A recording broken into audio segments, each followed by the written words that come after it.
കുറച്ച് പച്ചക്കറി വിത്തുകളാണ്. അതിൽ നമ്മുടെ വീട്ടിൽ വളരെയധികം പരിചരണം ഇല്ലാതെ തന്നെ വളരാൻ സാധ്യതയുണ്ടെന്ന് തോന്നിയ കുറച്ച് വിത്തുകളാണ് വാങ്ങിച്ചത്. ഒന്ന് കുറ്റിവാളരിയുടെ വിത്ത് വെള്ള നിറത്തിലാണ് ഇരിക്കുന്നത്.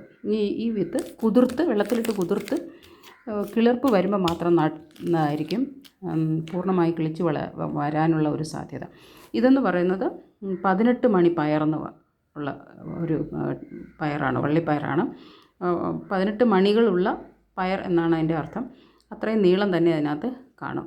ഇത് ചീനി അമര, നമ്മൾ സാമ്പാറിലൊക്കെ ഇടുന്ന ചീനി അമര, അത് തോരൻ വയ്ക്കാനും മറ്റ് ഉപ്പിലിട്ട് ഉണക്കി കറി വറുവൽ പോലെ എണ്ണയിൽ വറുത്തെടുക്കാനും ഒക്കെ ടേസ്റ്റി ആയിട്ടുള്ളതാണ് ചീനി അമര. അതൊന്ന് ട്രൈ ചെയ്ത് നോക്കാമെന്ന് ശ്രമിച്ചു. പക്ഷേ അത് ഇതുവരെയും ഇവിടെ കിളിർത്തിട്ടില്ല, എനിക്ക് ഉണ്ടാക്കാൻ കഴിഞ്ഞിട്ടില്ല.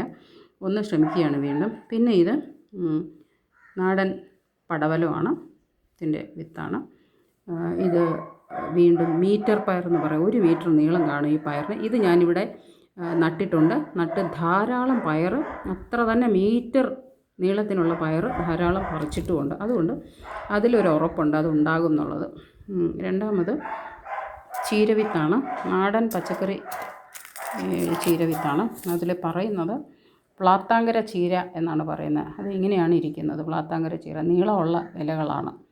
അപ്പോൾ അതുകൂടെ ഒന്ന് ട്രൈ ചെയ്യാമെന്ന് വിചാരിച്ചു. അപ്പോൾ ഇത്രയും വിത്തുകൾ പടവല വിത്താണ്.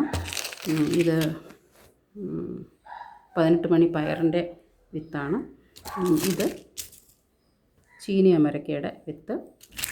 ഇത് മീറ്റർ പയർ. ഇങ്ങനെയാണ് അതിൻ്റെ നിറം. വളരിങ്ങ വളരെയധികം വള്ളിയായിട്ട് പടരുന്നതാണ് നാടൻ വളരി.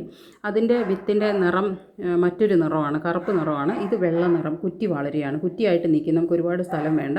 അതിനകത്ത് നമുക്ക് ആവശ്യമുള്ള വളരിങ്ങ കിട്ടുകയും ചെയ്യും.